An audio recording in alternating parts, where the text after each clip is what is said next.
Today we talk about the maize and blue prospect pipeline with Matthew Auchincloss to discuss Keenan Draper, Jacob Truscott, Nolan Moyle, and their time at the University of Michigan.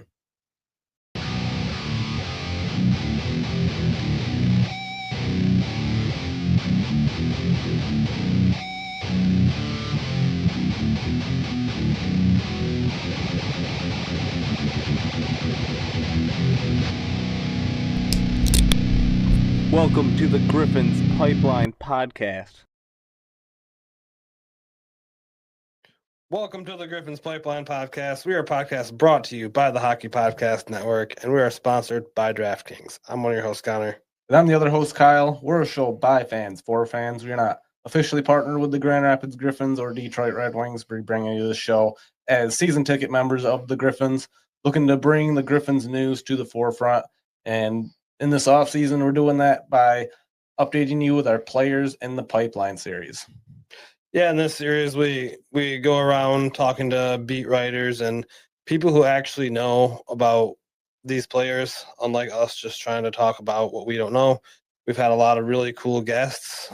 Pretty much all the prospects that are probably playing on the Griffins we've covered, and a lot more. So check them out if you haven't checked them out yet. In today's episode, we are featuring Matthew Auchincloss. He used to be an intern at the Michigan Daily and the Detroit Free Press, spending a lot of time covering the Michigan Wolverines, especially the time period with Jacob Truscott, Nolan, Moyle, and Keinan Draper. So we're excited to talk to him. But before we start talking to him and get into that interview, we have some news to go over. Yeah, so first things first, we wanted to talk about the big announcement that Griffins were going to have 2 preseason games. They'll be happening in Toledo at the Huntington Center. Yeah, it's really cool to see preseason hockey for the AHL. It hasn't happened since 2012, I believe, which was the Monsters again. But it's really cool to incorporate the midway point kind of. So it's like a home field advantage for almost both teams, kind of. You got the Toledo Walleye being the Red Wings affiliate, but it's also in Ohio. So yeah, a lot closer for Cleveland in all reality. So it's like a neutral ground, essentially. It's really cool to see. I believe those games are September 26th and September 27th. So get those tickets and go down and check out the Huntington Center for the Toledo Walleye, the other affiliate of the Detroit Red Wings. If you haven't been down there, go check it out. Yeah, we're in the discussions of trying to figure out whether we can make that happen or not. It'd be a great time to go down and check out Toledo Walleye Arena, and for the most part, just kind of questioning the whole preseason aspect of this. I know it hasn't been done in a minute. It does give the Griffins a good chance to reunite as a team, kind of get things together before they officially put it on the ice for game 1. But at the same time, I was kind of okay with that process as long as every team in the league had to do it. If we're all just kind of scrambling to get things together, then you get to get some pretty interesting games off the start of the season most of the time. So, yeah, I mean, essentially, usually you got the preseason for the NHL, and slowly you get guys as the rosters cut down. And you probably get about 1 week really with your full roster where you know who's actually going to be on your roster. It's pretty much plug and play. Whoever you get from the Red Wings, plug them in, play them, and hope for the best and develop them. yeah, my biggest concern with it is just 2 more games for an injury to occur. So I'm going to kind of just go over it real quick. We play the normal division as usual. But aside from the division, this year we get to play the Hamilton Hammers, which is the new team in the league in the AHL. We get to play them 4 times. We get to play the Colorado Eagles again, which is a really, really good team. They made it real deep into the AHL playoffs last year. We play them 4 times, and then we play Toronto Marlies, the Calder Cup champions. We play them 2 times. And then besides that, we play the Cleveland Monster 8 times like they are in our division. And then we play Texas 8 times, Manitoba 8 times, Chicago 8 times, and then Rockford, Milwaukee, and Iowa, we played them 10 times each. Yeah, so pretty typical AHL schedule, sticking around the division for the body of the games, and just a couple games on the road where we'll find Colorado, and then one up north in Toronto, not really up north, but then we'll get one for the new team, the Hamilton Hammers. So interested to play them and see what's going on over in Hamilton hockey. But that being said, we can get into some transactions.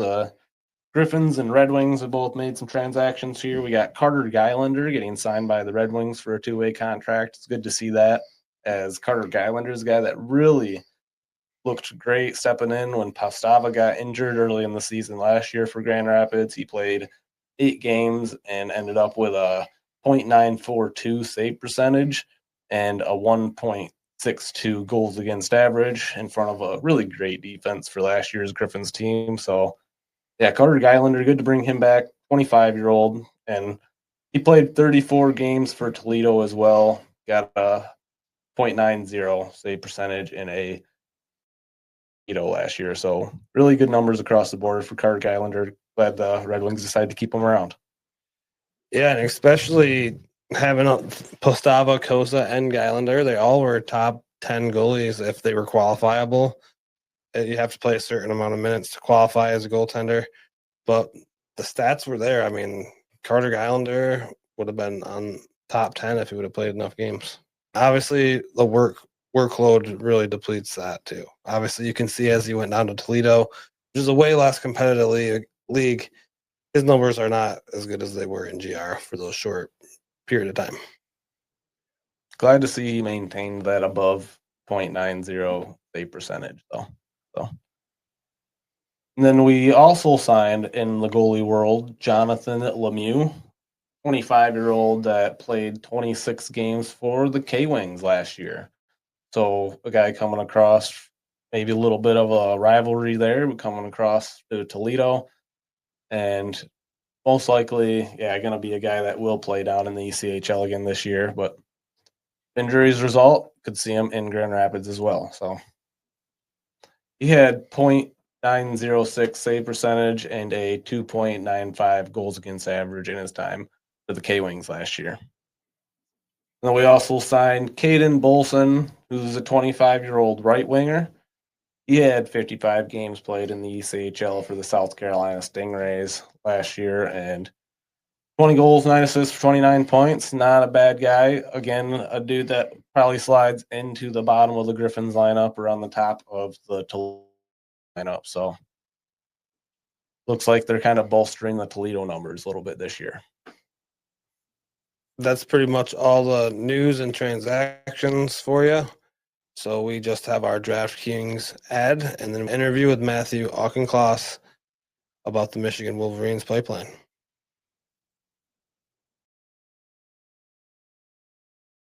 It all comes down to this: a best of 7 battle, and DraftKings has you covered every step of the way. The DraftKings Sports app is now available in all 50 states and includes all markets. Sweat every shift of the series, all in one place, with one app. New DraftKings customers, sign up with code THPN, spend $5 to get $200 in rewards within 21 days. That's code THPN, in partnership with DraftKings. The crown is yours. Bet with DK Sportsbook. Bet with DK Sportsbook. Gambling problem? Call 1-800-GAMBLER. 1-800-MY-RESET. New York, call 877-8-HOPE-NY or text HOPE-NY. Connecticut, call 888-789-7777 or visit ccpg.org. On behalf of Boot Hill Casino in Kansas, bet text pass-through may apply in Illinois. 21 and over. Void in Ontario. Event contract trading with DraftKings predictions involves risk of loss. Sportsbook bonus bets expire in 7 days. $50 in predictions dollars issued weekly for 3 weeks expire in 1 year. Redeem one non-withdrawable reward. Availability varies. Predictions offer void in New York. Ends June 28. Terms at dkng.co/audio. So today on the show, we're going to introduce Matthew Auchincloss. He is now headed to be the Madison Daily leader over in South Dakota. He used to cover Michigan Daily, and he's an intern at the Detroit Free Press for a while there. So good to have you on the show. Thanks for joining us today, Matt. Yeah, thanks for having me, boys. Appreciate you. Heck yeah. So you spent a lot of time there covering the Michigan Wolverines, and we have some Detroit Red Wings prospects that will probably be coming to the Griffins this year that you probably seen a lot of and know a lot of, and probably know a lot more than we do to talk about them. So we're excited to have you on the show and talk about some of the Michigan Wolverines prospects. We have Keenan Draper, Jacob Truscott, and Nolan Moyle. Yeah. So Yeah. first things first, we'll talk about you, how you got involved in hockey, how you kind of got into the Michigan side of things, and sounds like you're leaning towards more of an NCAA overall route now. Yeah, for sure. Michigan was actually what got me into hockey. I'm from Atlanta, so I didn't really grow up around it. But fell in love with it my freshman year, which was Moyle's year as captain up there. With Adam Fantilli and Luke Hughes. And, I lived in the same building as those guys, so I used to see them around. And then I fell in love with hockey that way with their Frozen Four run. Started writing about hockey the next year, and then started working for the Daily as well. And finally made the hockey beat this year. Got to cover the team this year with the Frozen Four run, and it was an unbelievable experience. That's awesome. Well, that's a good start. So Nolan Moyle was the captain, you said, during your freshman year. Yeah, he was. Gotcha. That was Brandon Nerato's first year as head coach. That was the first captain he had. Gotcha. So after you left Michigan, sounds like you kind of got into Detroit Free Press a little bit. Yeah, I worked there actually as an intern my junior going into senior year, and then did some freelance for them all through my senior year. And all that while I was working at the Daily. That's awesome. It's always fun. Michigan being one of the absolute best places, best colleges in the world. I'm personally a really big Michigan fan. Kyle's a Michigan fan, so talking about the Michigan guys is real special for us. So, yeah, how did Michigan do this year? Do you have any insight on that? Like last season or this upcoming year? Like this last season. Oh, I know they made it to the Final Four again.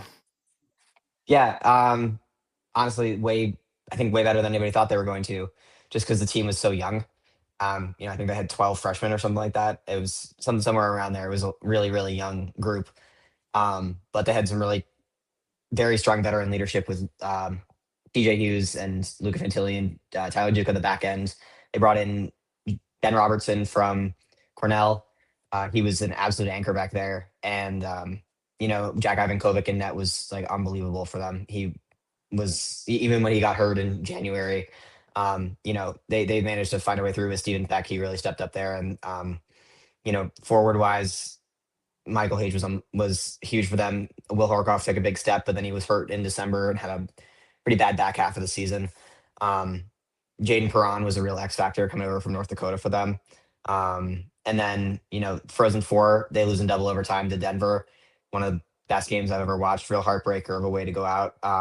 But, they're returning almost their entire core this year. They're bringing in a bunch of really, really good prospects. I don't know if you can explain how good Landon Dupont is, but that's a pretty unreal ad for them. He's like the consensus number one, it looks like. Yeah. He's he was the kid they were saying was the next Bobby Orr before Matthew Schaefer sort of took that title. And, maybe you're just going to have two Bobby Orrs in the league. I don't know, but that would be great. he's unreal. Yeah. And then the elephant in the room, JP Hurlbur, obviously coming over as well from Kamloops Blazers. So number one Red Wings pick who they traded up for. So there's a lot of people going to be watching him in Michigan this year as well. Yeah. It's going to be great. They should be pretty good this year as long as they can kind of balance just how much they got. So much talent, you worry a little bit about how you're going to balance all of it. But they should be pretty good if they can figure it out. Be fighting for ice time, that's for sure.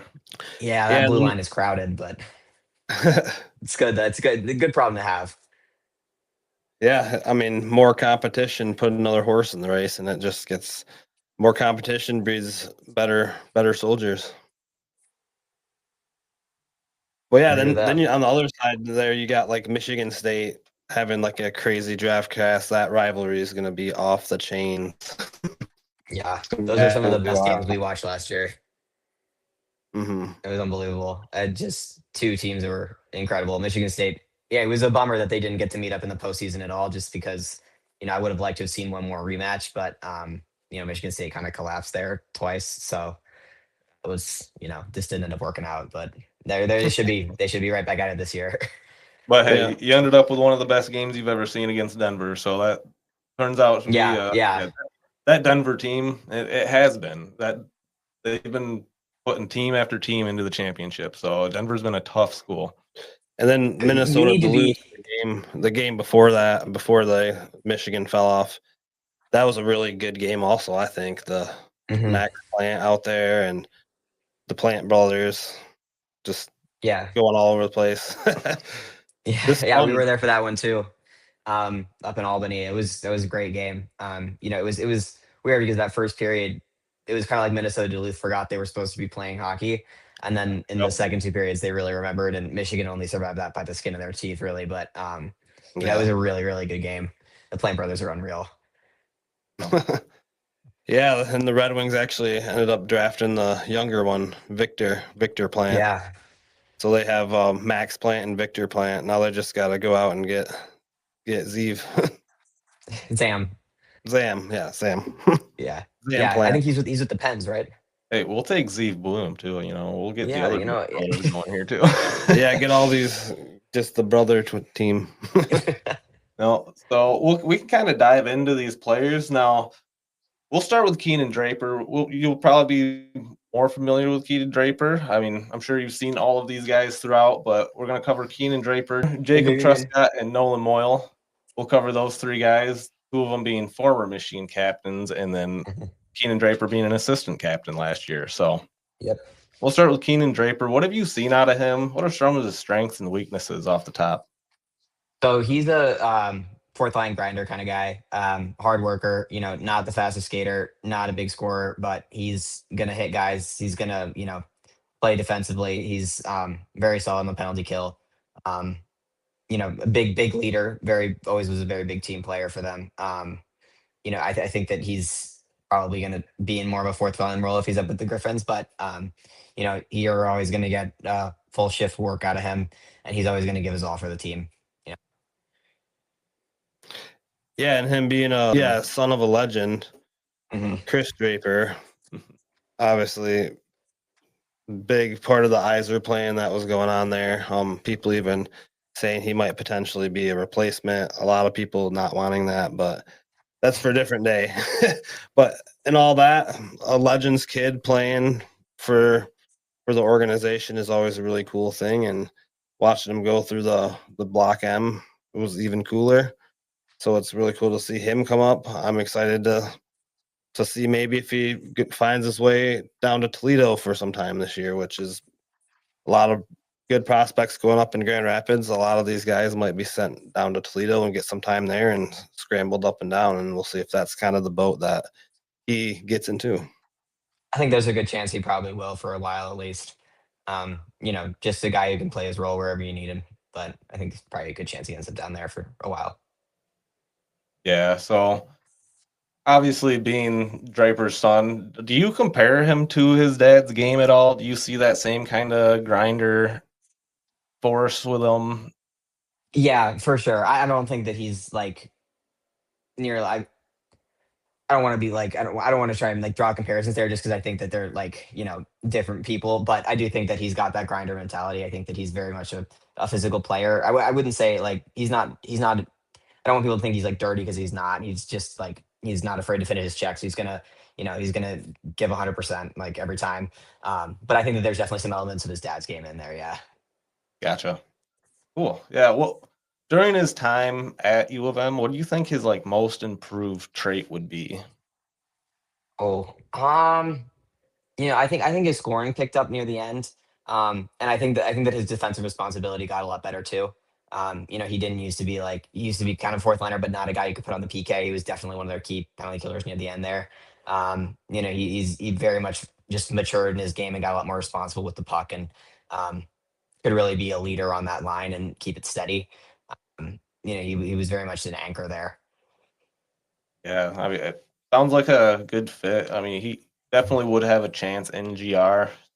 Seems like he could slide into the third or fourth line as kind of one of those guys. They're losing a couple of those grinders this year, so I feel like the slot would be open. But yeah, like you said, the guy that would probably end up in Toledo and to get some confidence in a professional league with the older men. But yeah, he's been around hockey long enough where Grand Rapids would love to have him, and Yeah. we were really excited when they did sign the contract for him. So excited for Keenan Draper to come to Grand Rapids. Yeah, I think he'll be a great fit there. And we can kind of go into Jacob Truscott here, a guy who did spend a lot of time in Toledo last year, 51 games actually. He ended up with 23 points total, but guy that I think might have some more time in Grand Rapids this year. And tell I us think, about his time in U of M. yeah, Truscott was, always a two-way player for them. Very much drove the blue line in the years that I watched him. Obviously with Luke Hughes there for kind of my freshman year, and he took a little bit of backseat role, but especially during the 24-25 season, they were really struggling on the back end. I mean, he was playing like 25, 26 minutes a night. They needed him out there so badly, and he was always there to step up and do it. He could drive the offense. He's a real solid two-way player. I think he's got probably more time in Grand Rapids, but I think that he's very much a guy who could kind of command that blue line one day. Gotcha. Yeah, he spent some time as the captain for Michigan. That's always good to see a guy that gets that amount of respect from the team to be able to put the C on. And it seems like he did carry it well during his time there. And what we saw in Grand Rapids, he put the puck in the net. He can make some moves. I felt like he has a valid option to be on the blue line for Grand Rapids this year. Yeah, I feel like definitely. I feel like last year he kind of got pushed out. There was so much talent up on the Grand Rapids team, and he was just kind of the odd man out. And I think going down to Toledo actually only made it better for him. It's that big transition over. I mean, you're playing with men, like real men there in the ECHL, and it's a lot different playing just college kids. I mean, obviously there's high end talent in the NCAA, but you start playing against these men who have nothing better than to beat you down. Yeah. But yeah, you learn down there, and then you come up to the AHL, and you get primed just like as you can get primed right to go to the NHL in the AHL. It's like a little ladder you climb right up the pipeline. Yep. He's very much got that versatility going both ways there. Can definitely score, and he's very responsible defensively too. So a very extremely useful player for pretty much any team. Yeah, well, during his time at U of M, what traits do you think he took with him from his time there, and what do you think he most improved on during his time in U of M? Great question. I think as always, like the defensive responsibility thing, it's something that Narada really tries to drive into his players. If you're not being responsible with it, he's gonna force you to, or you're not gonna get to score. But I think that he was always pretty responsible going both ways. I think that he really did step up, as a leader, especially at the end of it. I mean, he was a big role model as the captain for those guys. Led Bible study on Sundays, did it, was just generally there for everybody. Everyone's know what was going on for everybody. And I think that he learned a lot how to get through. Yeah, he went through pretty much everything at Michigan. I mean, coach leaving, getting new coaches mid-season, guys getting kicked off the team, frozen fours, and missing the playoffs. And I think that he learned to deal with pretty much just about anything that came his way. So sounds adaptable would be a good word yeah, for it. I think that's the best way to describe him. Yeah, he can do pretty much anything. I don't think much phases him anymore. Well, cool. We'll talk about Nolan Moyle. He's the oldest of the group. He's 27 now. He's played in Russia, and he's been around the world playing hockey now.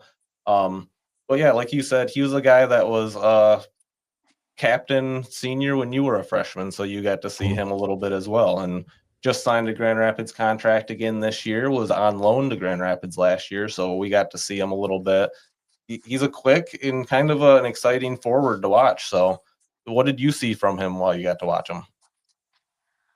When I remember about him was he was very physical player, fourth line guy, another kind of grinder, but he also had kind of, like you mentioned, that intriguing offensive side because he could definitely put the puck in the net occasionally. I don't remember, I don't really know what he's been up to since then. I know he was over in the KHL for a while, and I think I saw he was in like Czechia or something like that. Yeah, he was like a Iceland league or something. Ice league. Okay. Yeah, that sounds about right. But I think he's got a lot of interesting qualities. I don't know how much time he'll spend in Grand Rapids, but I think that with Toledo. He's got a lot of he's got kind of the flash and the hitting that I think crowds probably really love. Yeah. So I think he's a really interesting player. Gotcha. Yeah, he played 9 games for Toledo last year and ended up with 10 points, so a little more point per game player down there. So it was kind of fun to see that his influx between Grand Rapids and Toledo while he was around. And yeah, I thought he made a good impression, just enough to get signed again. So we'll be welcoming Nolan Moyle back again this year. Yeah, 10 points in 9 games is pretty good. Good for him. I hadn't checked it on him since he really left. That's good to see. Yeah. Then I figured with Moyle and that kind of wraps us up for the players.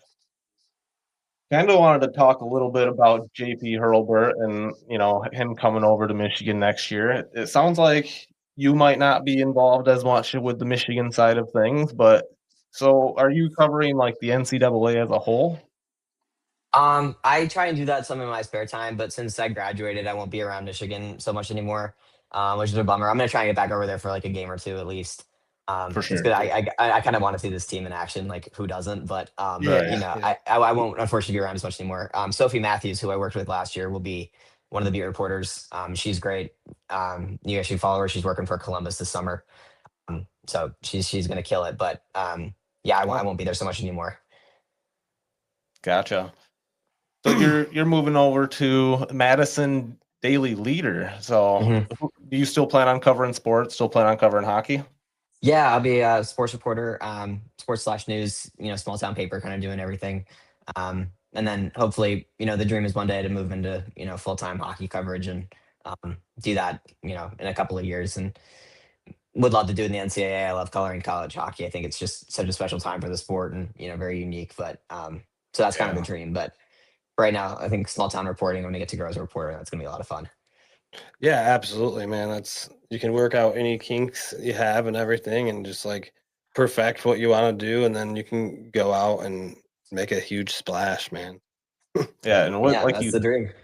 the NCAA is growing now more than it ever has in hockey. It's really impressive to see all these really talented CHL players are now coming over to join the NCAA. And do you think it is just the NIL money that they want, or do you think they're just coming over for a higher competitive level? I think maybe a little bit NIL, but I think a lot of it is, you get to, Brandon Naruto got killed kind of a couple of years ago because he said that the NCAA's competition wasn't the CHL, it was the AHL. But ultimately, he's kind of been proven right in that all these CHL players are coming over using CHL first, NCAA, and then heading either straight to the NHL or to a little bit in the AHL. It's an older, more competitive league in that sense that you get to play against guys who are, you're playing against very physical teams that aren't maybe as skilled, and then also against really, really skilled opponents. Just depends on what weekend you're playing. And I think that guys also get to build their strength a lot just because the schedule is less game intensive than it is over in the CHL. So, it's been a really good stepping stone for a lot of guys. And they've really seemed to, you see so many players doing it that it can't just be them. It's not just the money. It's the fact that it is actually developing them and giving them different skills than the CHL can give them, especially even as they're aging out. And I think that we'll start to see them coming over a little bit younger just because of whatever the new NCAA eligibility rules end up being. But I think that it's going to continue this way. I don't think it's going to change. Gotcha. Yeah, we've noticed it every year. Every year just gets a little more competitive in the NCAA. More talent keeps coming over, and yeah, the Final Four bracket just keeps getting more intense every year. So this year's gonna be awesome. It's so many good teams. Minnesota is going to be fighting big time with all three of the Plant brothers. You're going to have Michigan State with this huge class. You got Michigan with all these high-end prospects coming in. Denver repeatedly throwing out these huge classes. I mean, it's going to be a freaking jungle, man. Yeah, it's going to be unbelievable. It's going to fight for who gets those Frozen Four spots. Yes. Yeah, so for the most part, I think that should wrap us up for today. Is there anything else that you wanted to talk about? Well, I don't think so. Everybody go follow the Block M for your best Michigan hockey coverage. Sophie Matthews is gonna kill it this year. I'll be talking about South Dakota sports if anybody's really into that. But I'll keep talking about college hockey. I'm working on hopefully going to release this this tracker in the next couple of weeks. Really keeping track of the classes, so of the commitment Gotcha. classes. So that should be cool. Yeah, we'll for I don't sure know when I'm check gonna finish that yet, out. but yeah. Where can everyone find that? Where can they find you for your content? And yeah, You let us can find know. me on Twitter at Matthew_Auchincloss. I'm over on Instagram at I think at Matthew_AUCH. I gotta fix that. I haven't used that account much, but gonna start posting more on there. Mostly on Twitter though, so everybody go follow me. And thank you Awesome. guys so much for having me on. I appreciate it. Yeah, thank you. Really excited to see these Michigan guys in a Griffins jersey this year. So you have a good one, Matthew. Yeah, you too. Thanks, guys. Yep. Thank you, man. Yeah. So thank you once again, Matthew, for coming on to the show. If you haven't checked out his content, you can go check it out and like and subscribe.